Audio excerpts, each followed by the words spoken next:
এসেছি হচ্ছে কার্গিল দিবসে কার্গিল শহীদদের শ্রদ্ধা জানানোর জন্য এবং একটা আবেদন দেশবাসীর কাছে যাতে আমরা কোনোদিন তাদেরকে না ভুলি, তাদের যে আত্মবলিদান আমাদের জন্য, তাদের জন্য আজকে কার্গিল আমাদের ভারতের অন্তর্ভুক্ত রয়েছে।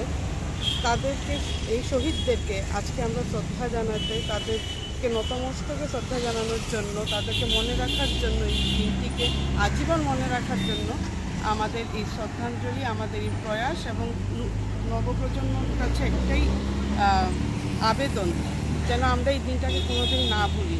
আমরাই যদি পালন করি, নিশ্চয়ই আমাদেরকে দেখে আমাদের আগে যারা নতুন প্রজন্ম যারা আছে তারাও এগিয়ে আসবে এবং এই দিনটিকে পালন করবে এবং শ্রদ্ধার সাথে আমরা আমাদের যারা দেশের রক্ষা করছে যে জওয়ানরা, তাদেরকে মনে রাখবে। আপনার ভালো নাম? আমার ভালো নাম Lakshmi Das, president Lions Club of Saint secretary.